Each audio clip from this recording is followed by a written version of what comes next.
Nossa explosão de cabeças hoje vai ser com Abraão. Você vai saber o que Abraão na Bíblia tinha a ver com Elon Musk, o que será que ele tinha a ver com Bill Gates, com os donos da Apple, com Mark Zuckerberg do Facebook, o cara da Amazon também, aquele careca da Amazon. E falando em careca, até o velho da Havan também. O que Abraão tinha a ver com eles, né? Que Abraão tinha a ver com essa turma toda aí.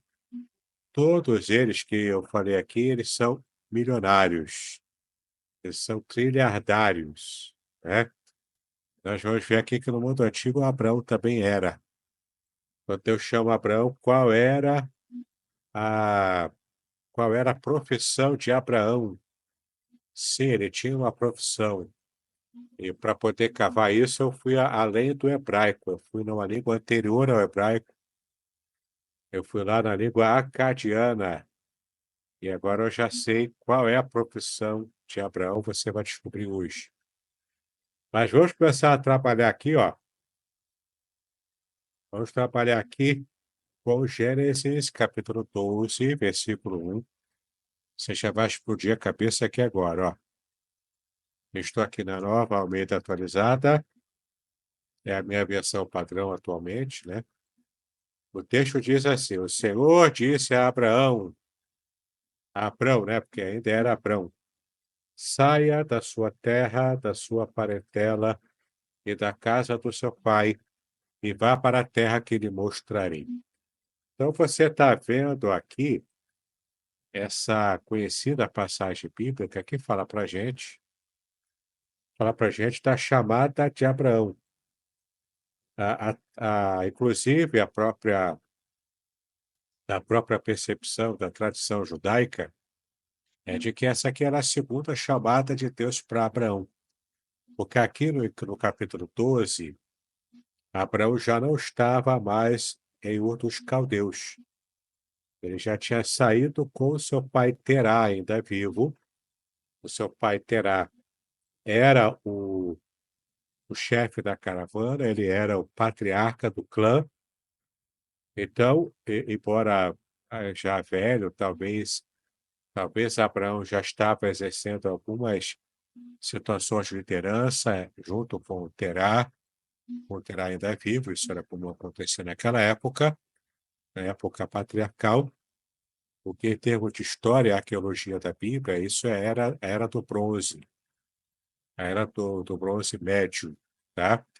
E você tinha, depois dessa era do bronze, a era do bronze tardia e depois a era do ferro. A era do ferro já era a era dos reis, né? Aí entra Saul, Davi, era do ferro. Mas aqui na época patriarcal era do bronze. Então você vê aqui Deus dizendo para Abraão, né? Saia da sua terra. Eu quero que você fixe a sua atenção para o verbo sair. Você já vai entender o porquê. Alguma coisa eu falei no vídeo um vídeo que eu fiz há 3 anos, aliás, há 2 anos, junto com o professor Vernon, que vocês já conhecem, de Geografia Bíblica, e também com o pastor Alexander, um amigo meu, pastor nosso, congregacional, e fiz essa live já nesse tempo, né, sobre a jornada de Abraão. E você viu aqui, quem chegou aqui mais cedo, teve a palhinha, né, do que era essa live. Uma live interessante, modéstia à parte. Você devia separar um tempinho para assistir. O link eu já coloquei lá no grupo. O link está no grupo, coloquei hoje cedo. Você pode clicar ali e assistir a live A Jornada de Abraão.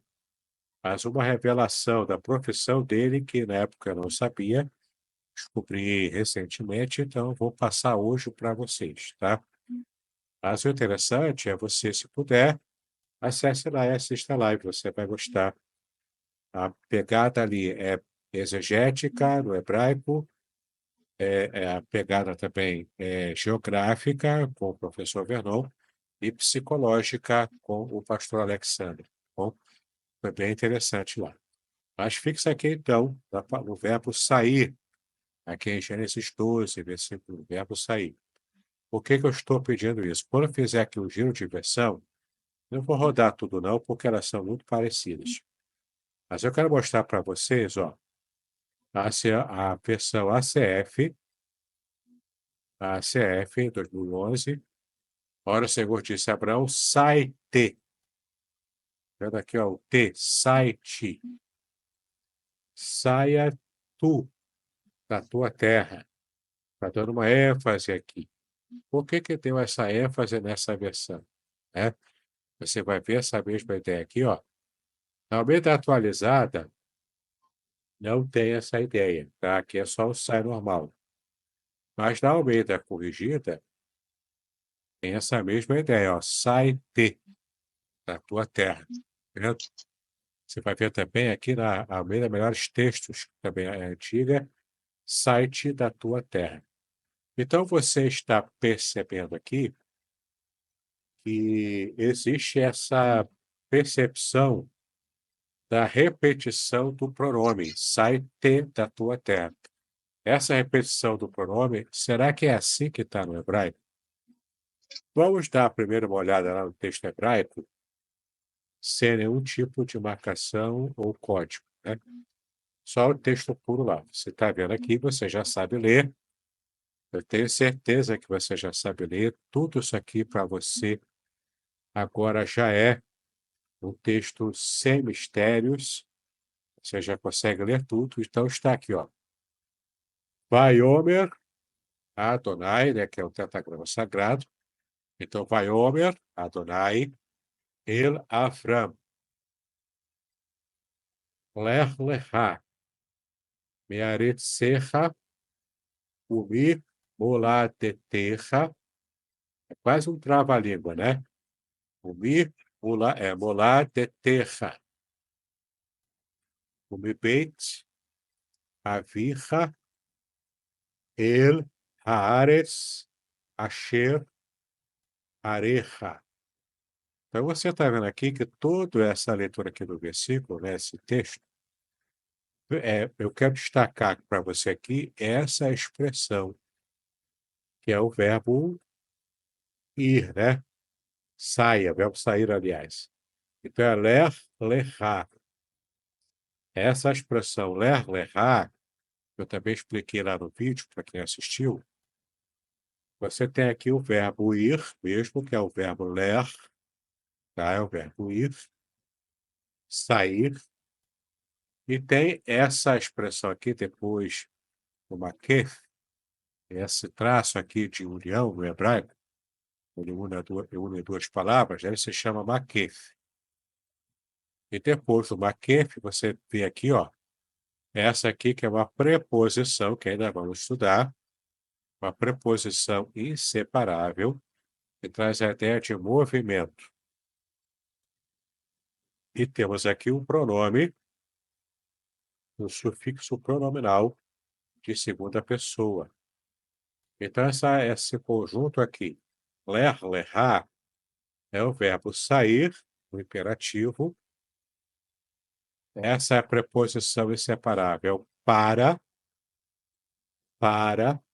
e aqui você vê o pronome, né, pessoal, no final, que é o pronome tu ou ti. Então, literalmente, o que está em hebraico é saia para ti. Ou, como está na língua portuguesa aqui, algumas versões, sai-te, né? Ou saia para ti. Por que que no texto hebraico está assim? Saia para ti. Você já viu pelo contexto ali que Abraão saiu inicialmente com seu pai Terá.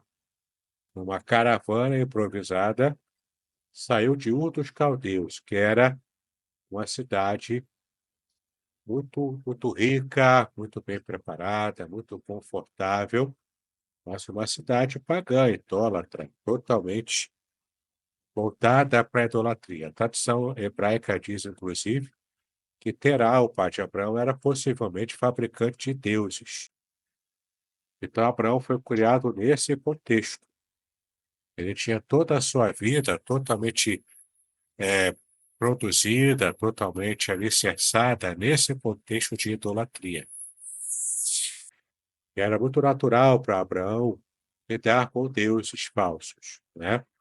Aí, de repente, ele ouve a voz, lá no capítulo 12, já estava em Padã Arã, seu pai já havia morrido, então oficialmente ele já era o líder do clã.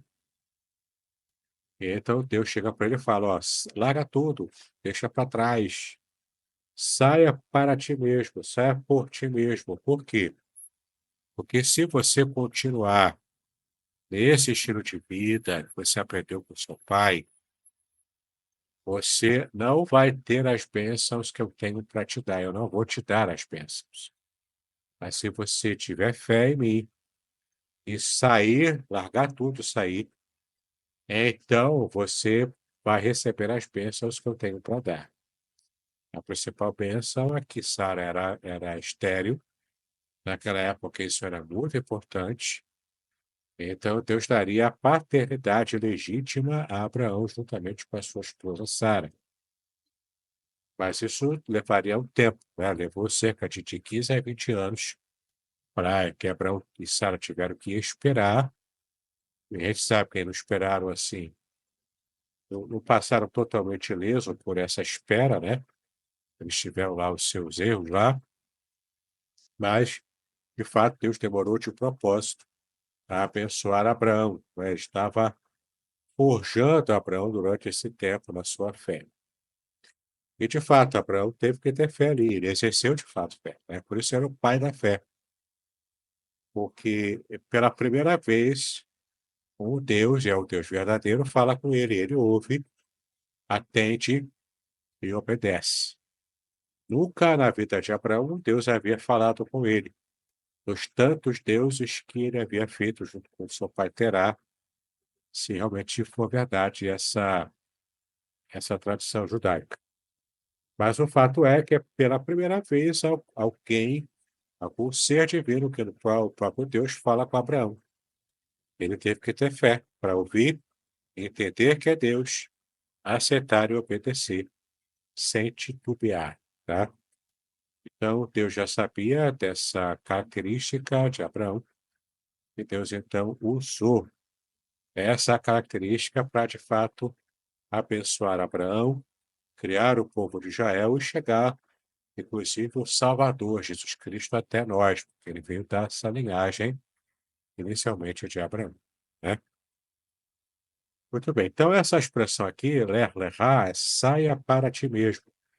Saia agora para ti mesmo, por quê? Porque eu vou fazer que tudo dê certo. Essa saída sua, esse abandono do seu passado vai te fazer bem. Você vai ter saúde, você vai ficar rico, eu vou te fazer prosperar. E além disso tudo, né, mais tarde aqui, Deus fala para Abraão que eu vou, através de você, abençoar todas as famílias da terra. E tem toda a bênção de Abraão, que você conhece. Bênção essa que foi repetida no capítulo 15 e mais uma vez repetida, renovada no capítulo 17. E lá no capítulo 17, Deus troca o nome de Abrão, Avram, para Avraham. E lá naquele vídeo eu expliquei lá o que significa o desmembramento do nome Avram e Abraham. Tem um segredo ali para explodir a sua cabeça também, mas essa você vai ter que assistir o vídeo para poder conhecer esse segredo e vai explodir a sua cabeça sobre a troca do nome que Deus deu de Avram para Abraham e de Saraí para Sara. Tem um segredo bem interessante ali também. Vamos entrar aqui agora, eu vou, para não perder o nosso estudo, né? Vamos dar uma olhadinha lá nesse aqui, ó, no hebraico interlinear. Você vai ver aqui também, ó. Tem aqui, ó, Vaiomer, Adonai, Abram, e disse, né? E disse Adonai para Abram, ler, lerá, que a gente já viu. Então, ler é o verbo tá? Que está nesse tempo verbal aqui, ó. O tempo simples da ação simples, que é o tronco cal, vai estudar bem mais na frente, está no imperativo, que a gente já sabe, masculino singular, tá? Então, esse verbo estar numa ação simples é o verbo simplesmente para sair. Lerrar, como eu disse, tem uma preposição ler, que traz a ideia de movimento, e é traduzida como para. E aqui o pronome pessoal na segunda pessoa do masculino singular, que é o tu, né? O para ti, tá bom? Então, esse segredo aqui você já sabe. Você já sabe que isso vai fazer bem para ele. E agora você vai entender a extensão do que é esse bem que Deus estava fazendo com Abraão, caso ainda Avram, né? Eu vou abrir para você aqui, novamente, mas não é para assistir o vídeo, dessa vez é para ver aqui o nosso site, que nós já conhecemos, o site que você tem aqui acesso aos comentários rabínicos. E eu abri aqui já o texto, Gênesis 12:1, aqui é a Parashá Ler Lehá, que essa expressão que a gente está analisando hoje dá justamente nome a essa porção de estudo da Torá dentro da tradição judaica, né? É o Ler Lehá. E aqui, ó, na parte de pesquisas, você vê aqui várias ferramentas. Ó, você tem comentário de Rashi, livro Ezra, Ramban, que é outro rabino também. Todos esses aqui são rabinos, tá? Comentando a passagem. Como se fosse uma Bíblia de estudo judaica que você tem aqui online, né? Então, eu vou abrir só os dois primeiros, que são os mais importantes, o que tem mais interesse para nós, tá?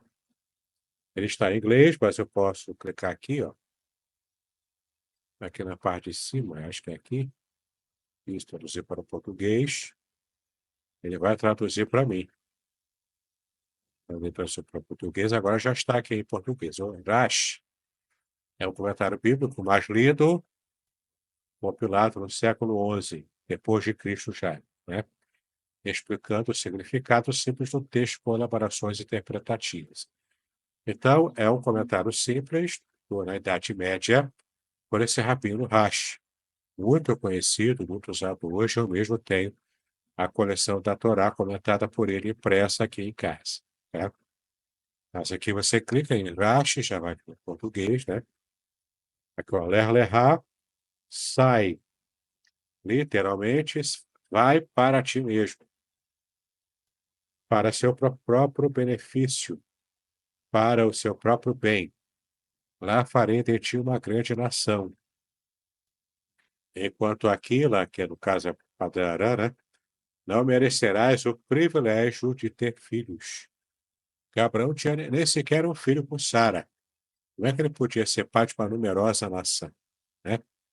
Estava totalmente fora da casinha, fora da realidade dele.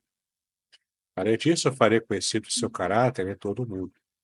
Aqui vem o Midrash, né? O Midrash Tanhuma Ler Lehá 3. Isso aqui é um comentário homilético dentro da tradição judaica também, tá? Então, eles chamam de Midrash. Cada Midrash desse é uma parábola. Então, quando Jesus contou as suas parábolas, ele não inventou a roda.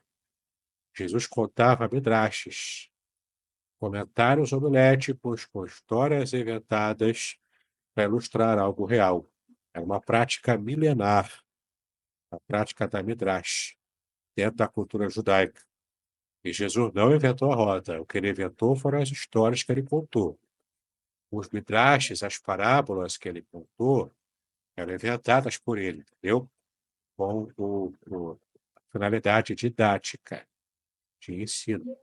Mas a técnica da midrash era tão antiga praticamente quanto o povo judeu. Ele não inventou a roda, tá?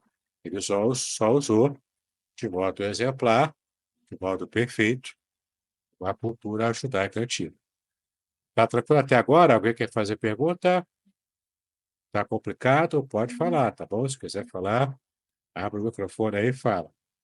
Se ninguém falar, eu vou seguir aqui com Ibn Ezra, que é outro comentarista também, esse aqui do século XII, também medieval, que foi na época que produziram o Talmud, né? O Talmud é, é, é o registro da tradição oral dentro do judaísmo, né? Que você já sabe, para o judeu ortodoxo, tanto a Torá escrita, que é a Torá que nós usamos, né? O Pentateuco, quanto também o Talmud, que é o registro da tradição oral, para eles é tudo inspirado por Deus de modo igual, tá?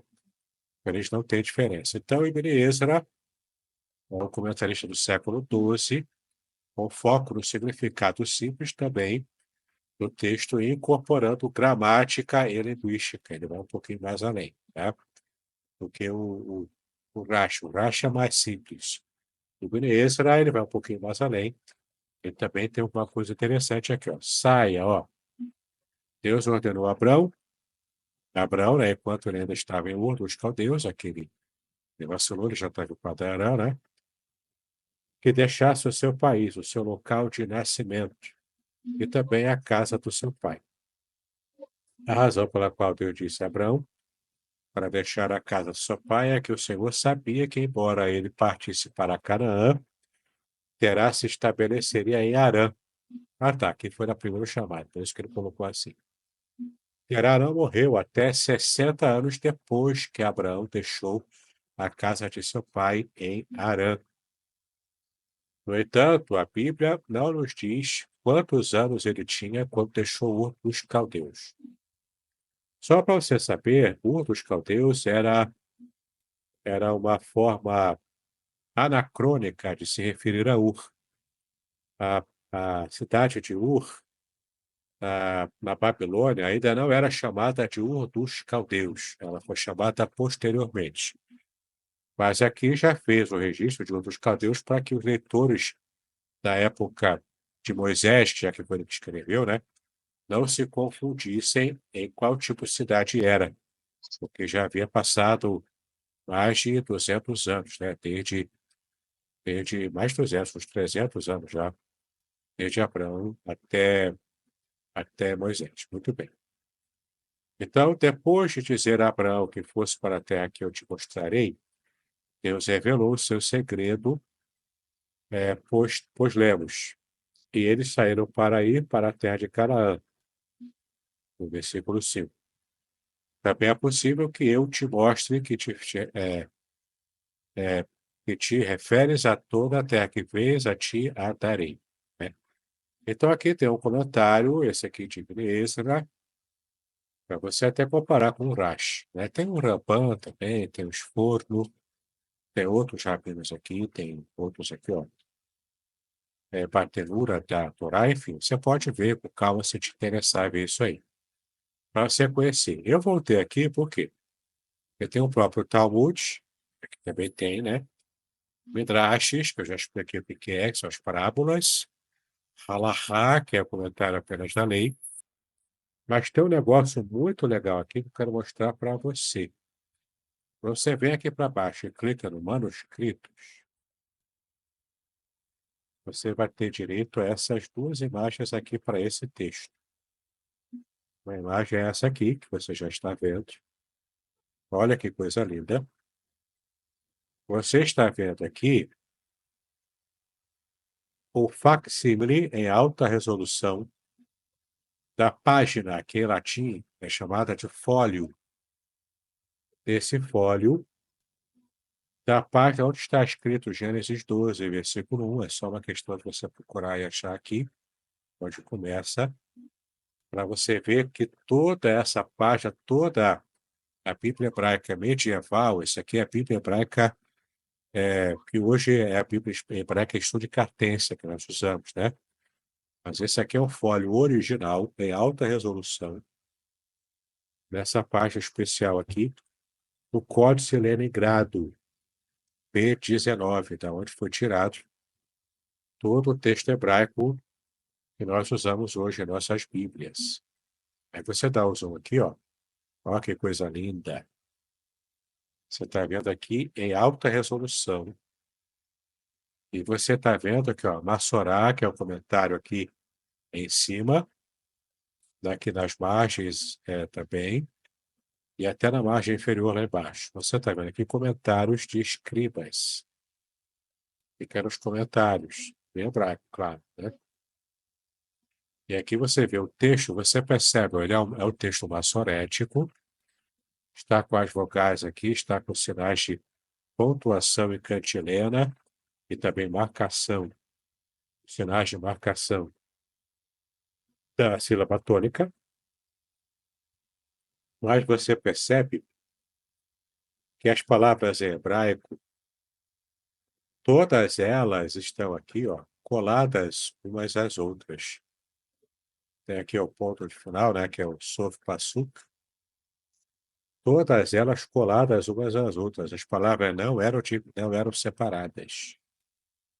Então, tem que ter uma espécie de treinamento para você poder ler o texto no fólio original do Códice Leningrado.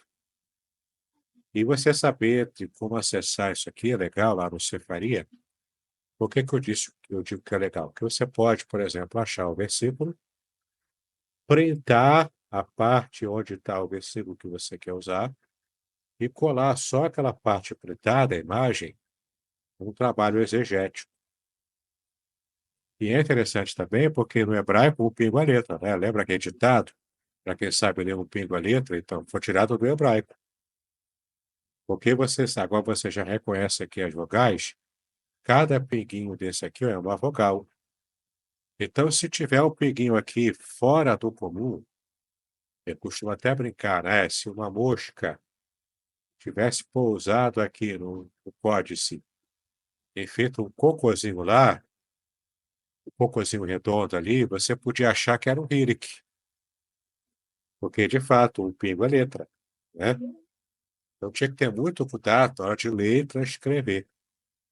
E a questão básica aqui é que você consegue enxergar, inclusive, as falhas do pergaminho, né? Você vê aqui, ó, as manchas do pergaminho. Na época não se bebia café, mas se bebesse, tivesse derramado café, tinha manchado o pergaminho de café, né? Mas você vê aqui, ó, todo o texto original, com os comentários rabínicos aqui do lado, ali em cima, aqui embaixo também, né, o comentário rabínico. E eu vou diminuir aqui para você ver, aqui, ó, tá vendo? Em 3 colunas, com os comentários diretos aqui, né? E aqui também do lado, enfim, né? Você consegue ver e ter acesso a isso. Vamos dar uma olhadinha também no outro, já que tem dois aqui, a gente vê os dois, né? Mas é basicamente a mesma coisa aqui, ó. É um texto diferente, provavelmente é a continuação, né? E você acha aqui, ó, a mesma coisa, ó. Olha que coisa linda, vendo o texto. Você vê aqui com bastante precisão no texto original em hebraico, né? Muito bem. Espero que tenha gostado, né? Já te mostrei aqui. Você consegue abrir, se você abrir aqui o Bible Hub, né? Você vê também ali você vê também a análise do próprio versículo na sua análise morfológica, né? Então você vai lá no interlinear. Se você não tiver ainda aí o The Word, eu já te mostrei como, né? Mas você consegue, ó, Gênesis 12. Você pode até alterar direto aqui, ó. Você vê aqui, ó, já vai lá para o 12. Olha lá, já foi direto, tá vendo? Aqui em cima, você altera para direto. Você vê aqui, ó, tá em inglês, né? Você vai traduzir, já fica em português. Aqui, e disse Yahvé para Abraão, get out, né? Vá para ti mesmo, aqui ficou sem tradução, mas você já sabe, é para ti mesmo.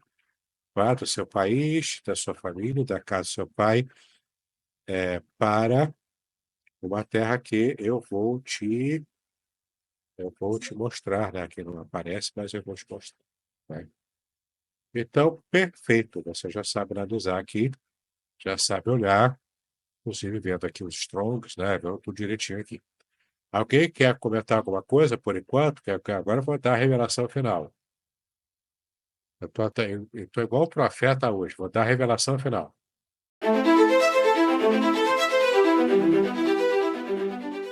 Curso livre de Teologia Básica com o Reverendo Davidson Bignon.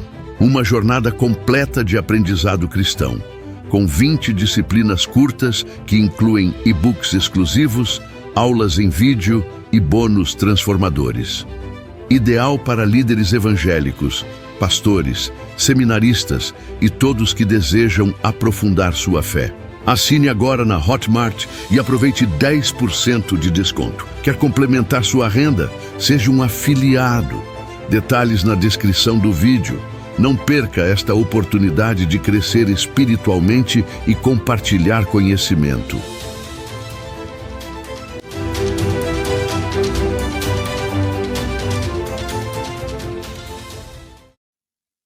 Muito bem, vamos agora para a revelação final. Guardei até agora. Qual era a profissão de Abraão? Deus o chamou, ele obedeceu, ele saiu, mas ele tinha que fazer alguma coisa. Ele não ia ficar olhando as estrelas do céu o tempo todo e sonhando com a sua linhagem, né? Não era assim. Ele tinha que fazer alguma coisa. O que será que Abraão fez? Qual era a profissão dele? O que mudou ali quando Deus chamou Abraão? Ele passou, inclusive, a mudar radicalmente a sua vida, inclusive, inclusive a sua profissão, e isso fez com que deu tão certo que ele ficou trilhardário. Eu perguntei no começo qual a relação dele com Elon Musk, com o Bill Gates, ou qualquer um desses caras aí do Vale do Silício. Além de muito dinheiro, Abraão também tinha parentesco com ele, porque essas pessoas hoje do Vale do Silício, eles são a ponta de lança da tecnologia. Abraão também, o que ele fazia, ele era equiparado a alguém que era milionário, e ele era a ponta de lança também da tecnologia na época dele. Você vai entender agora o porquê. Para você saber qual era a profissão de Abraão, assim que Deus o chamou, ele foi construindo isso. Ele de sedentário passou a ser nômade, portanto, ele passou a andar nas terras, peregrinar sobre as terras. Inclusive, Abraão era conhecido como Abraão o Hebreu. Em hebraico, Abraão Ivrite. Né? Por que ele era conhecido como o Hebreu? Porque a palavra Ivri, que vem em hebreu, né? Vem de hebreu, Ivri significa além do rio, porque ele veio além do rio Eufrates para aquelas regiões da antiga Canaã, onde ele foi fazendo negócios ali. E agora vem o grande mistério, né? Que eu guardei até agora, é a cereja do bolos, para você conhecer. Aqui você vai perceber que existe uma palavra em acadiano, que é uma língua anterior ainda ao hebraico. Acadiano e fenício eram línguas antigas, anteriores, e a forma de escrever em acadiano era escrita no formato cuneiforme, tá? Como que é a escrita cuneiforme? Vou procurar aqui para te mostrar alguma foto. Escrita cuneiforme. Escreviam em tabletes de argila, tá? Você já vai ver aqui. Aqui, escreviam em tabletes de argila desse jeito.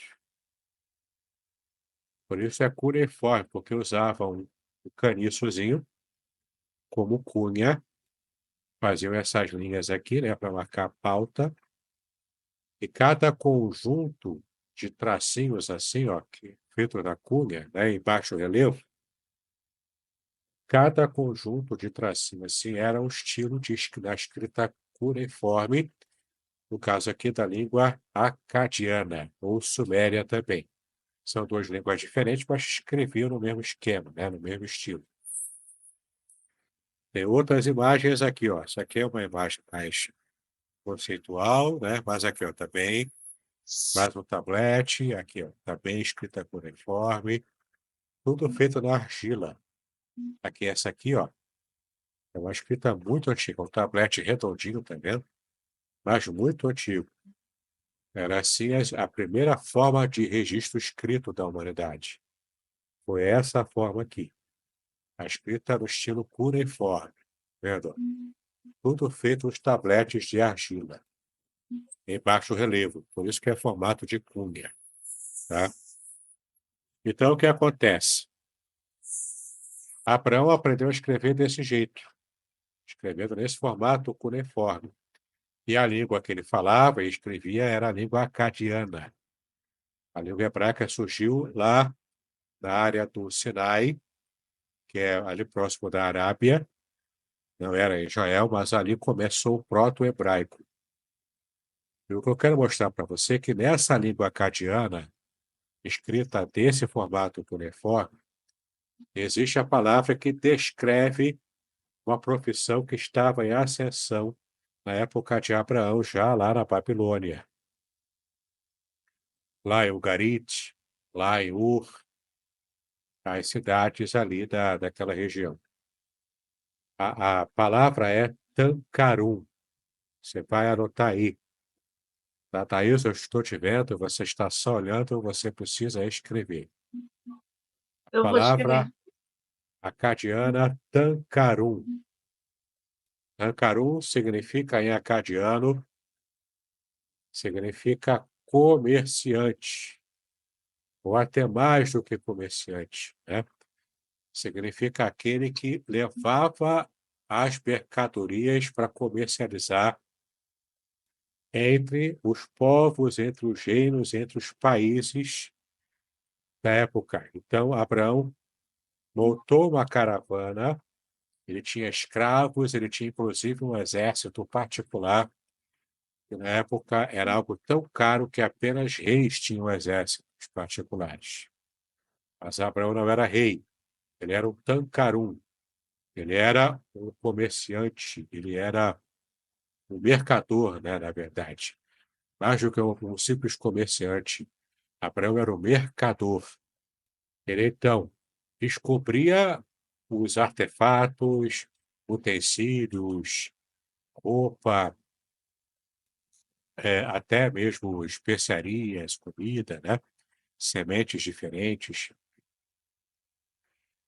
Ele descobria isso, conhecia os povos que ele estava andando, e enquanto ele percorria, ele ia comercializando, trazendo, portanto, informações dos outros povos, comercializando a tecnologia de ponta da época, para fazer com que os povos que ele atendia tivessem, portanto, conhecimento e também acesso a tudo o que outras nações tinham, que outros reinos tinham. Abraão, portanto, ele tinha essa profissão. E Deus o abençoou tanto, Deus abriu tantas portas, que Abraão começou a fazer o que você não vai saber até hoje. E agora vem a revelação que você vai começar a rodar igual um PT postal aí, um neo-PT postal. Você vai começar a rodar agora.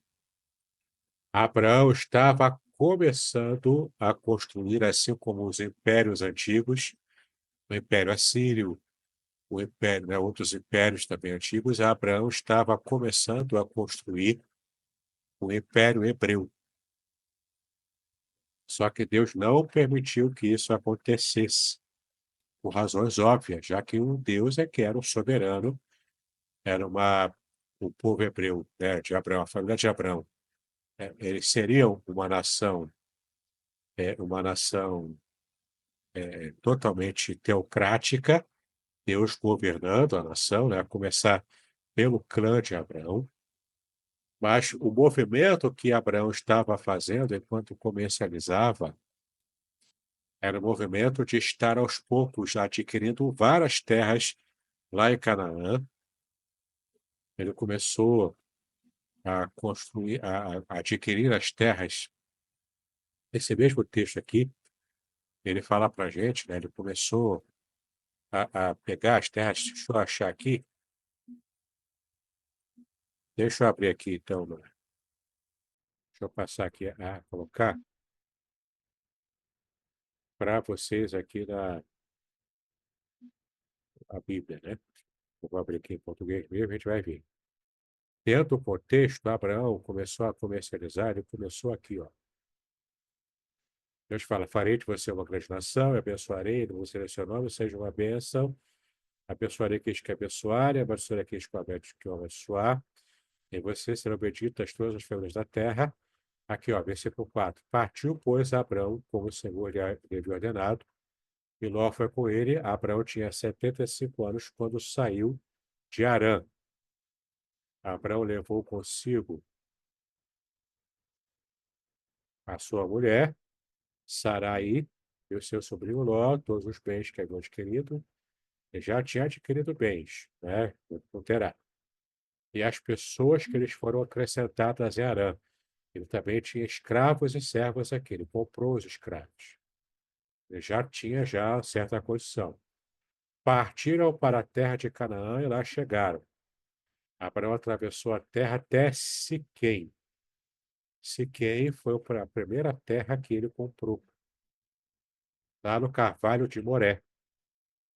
Ou em outra versão, os Carvalhais de Manre, né? É o Carvalho de Moré. Nesse tempo, os cananeus habitavam essa terra. Quando ele chega lá, ele compra.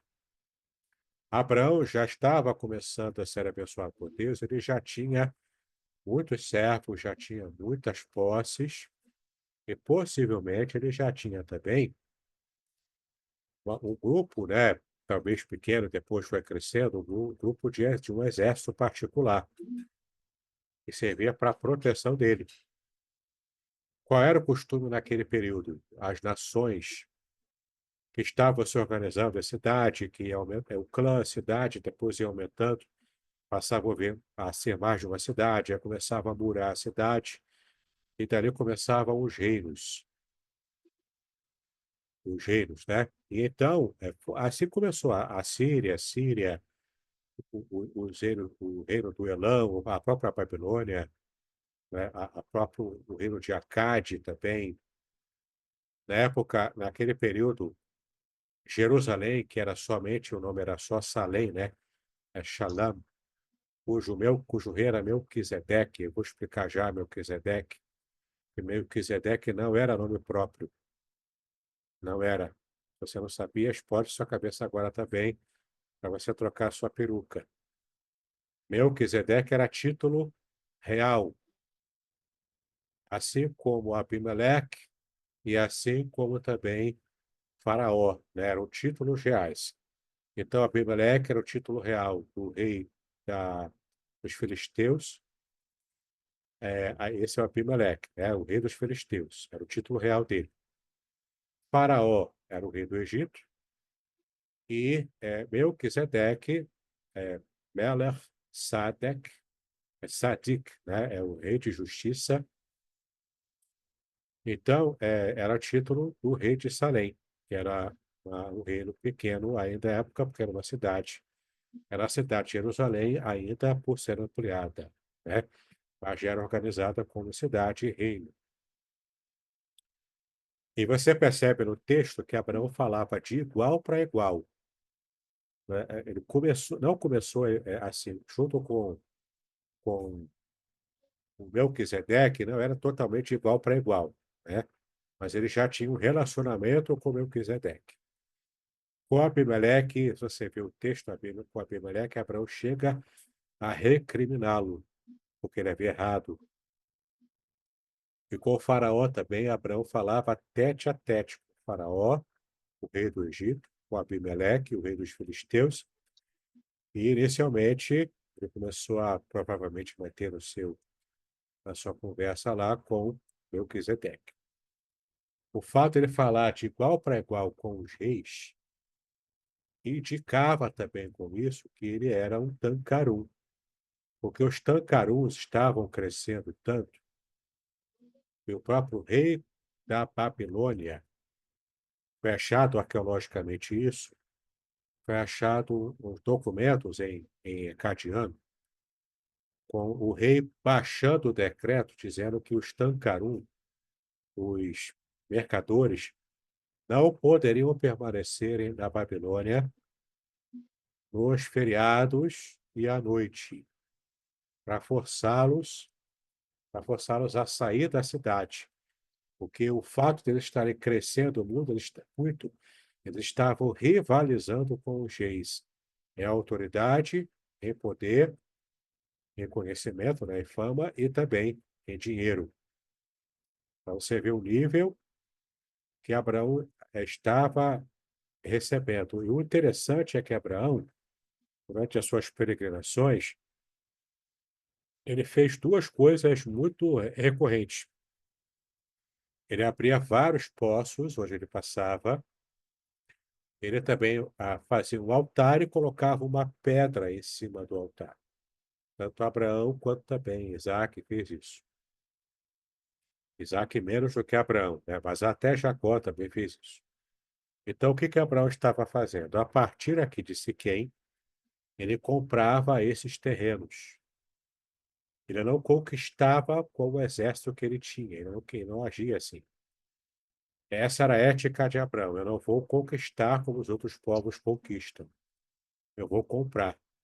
Eu vou pagar o preço justo pelas localidades, vou comprar. E quando ele comprava, ele deixava um dos seus escravos, deixava alguém lá para ficar ali vigiando o local que ele comprava, abrir um poço, tanto para quem ficou ali poder ter água para beber, né? E cultivar e cuidar ali do local, para poder preservar também de invasões.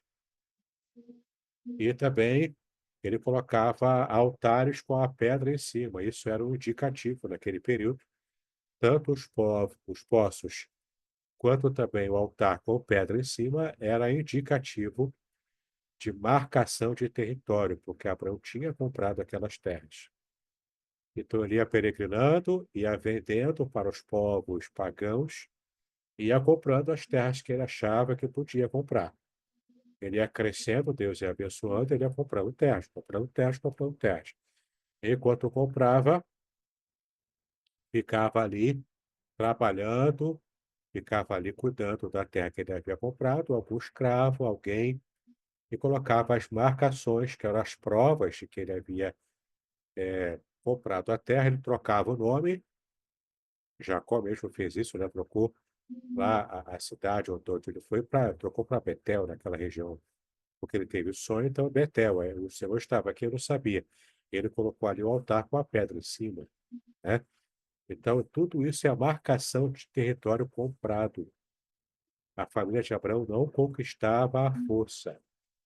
Eles compravam. A única vez que a Bíblia diz que Abraão usou o exército para a força fazer alguma coisa foi para libertar Ló quando ele havia sido raptado por Sodoma, que era um reino também, né? Desses reinos cidades, né? Sodoma e Gomorra, no caso. Então, foi a única vez que a Bíblia relata que Abraão usou o seu exército particular como um tancarum ricaço.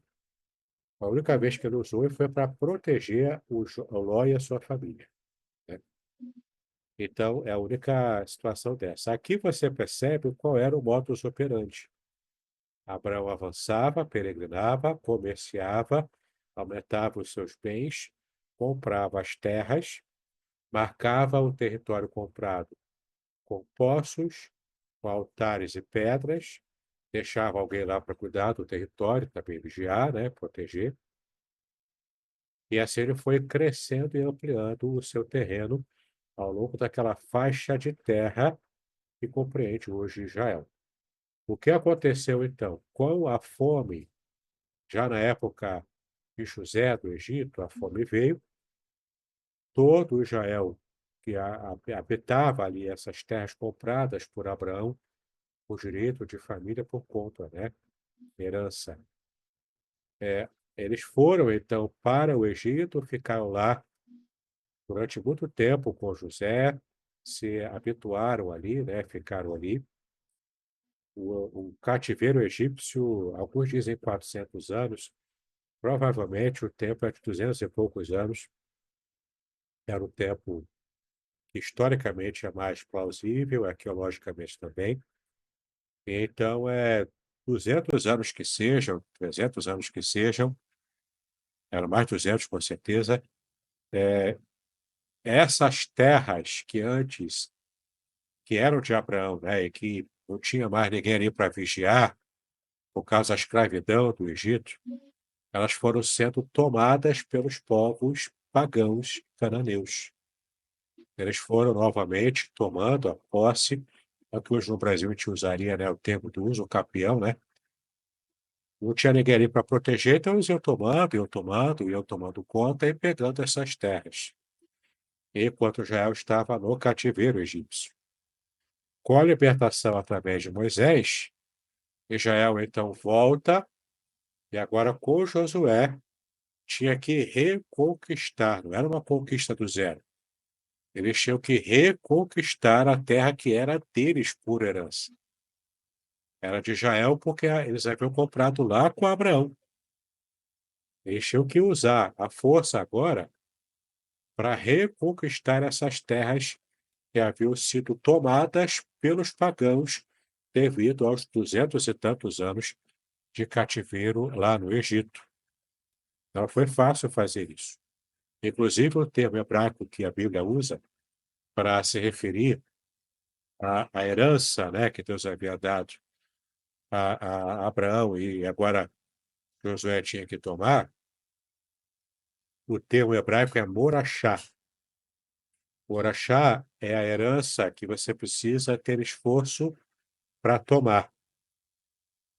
Porque não é aquela herança que você, eu sou filho do meu pai é milionário, então ele morreu, agora eu herdei tudo sem fazer esforço. Quando isso acontece, a herança que é recebida assim, o filho perde tudo.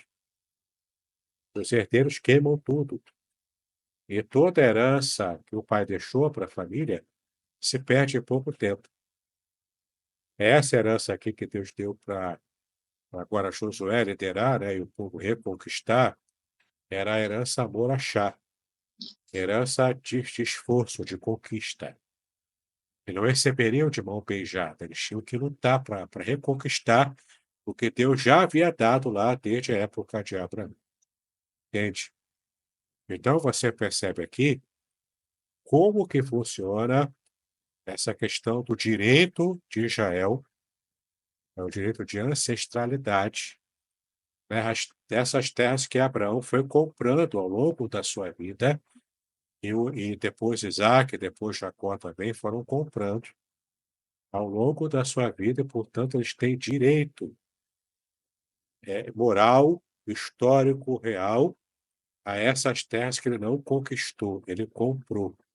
Ele agiu com ética naquele período, e cabia, agora depois do cativeiro, cabia a Josué estar reconquistando e colocando novamente sob a égide de Israel, dos hebreus, né, do povo judeu, os legítimos herdeiros de Abraão, para que estivesse de verdade tomando conta e agora usando, usufruindo da terra prometida.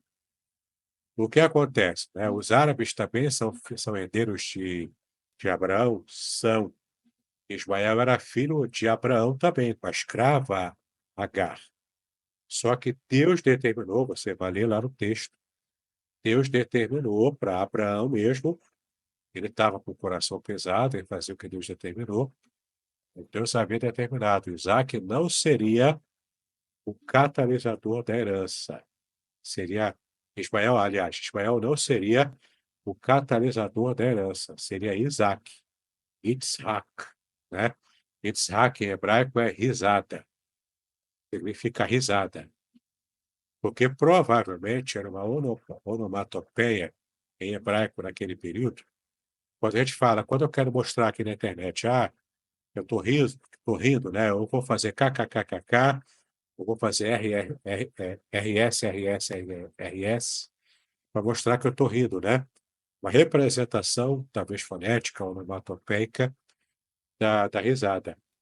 Provavelmente, Em hebraico, naquele período, quando o pessoal queria dizer, estou rindo, estou sorrindo, é Yitzhak, Yitzhak, Yitzhak.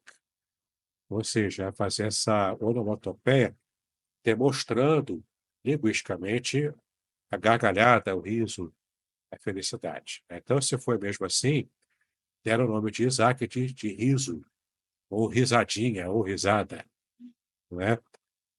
Exato, por causa do riso de Sara também, né? Michele lembrou bem aqui, o riso de Sara também fazia referência a isso. Era o riso debochado dela que depois se tornou um riso de felicidade real, porque de fato ela engravidou, ela de fato engravidou, né?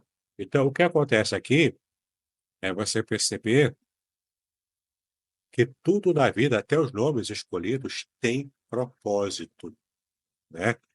E agora, historicamente, você já sabe o porquê que Josué pegou da espada junto com os seus guerreiros, e quando se pega na espada, não era para dar o tapinha com a espada na bundinha lá dos inimigos, era para usar, e para usar bem usado, porque esse era o propósito de Deus, que Israel deveria reconquistar a terra que foi tomada naquele período de guerras e reconquistas de pequenos impérios que surgiam desse jeito, com guerra, sem nenhum tipo de ética, portanto, prevalecia naquele período a ética da guerra.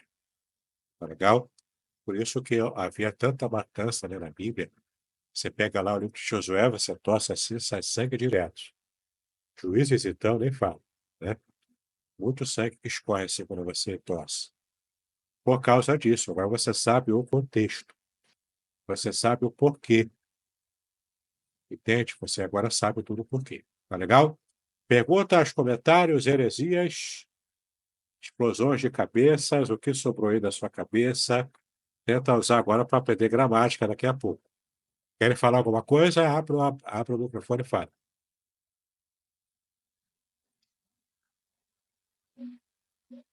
Tá tudo ok? Gostaram das informações?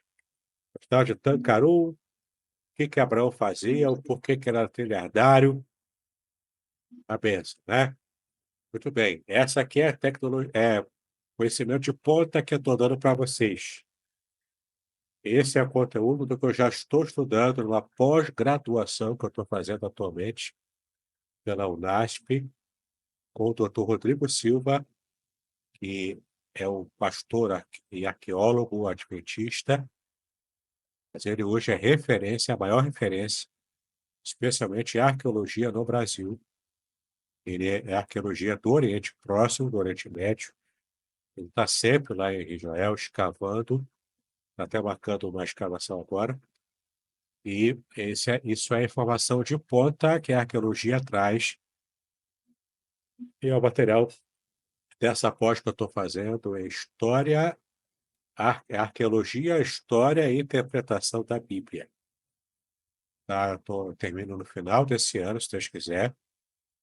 Estou aprendendo muita coisa nessa pós online, né, pela Unasp, lá de São Paulo.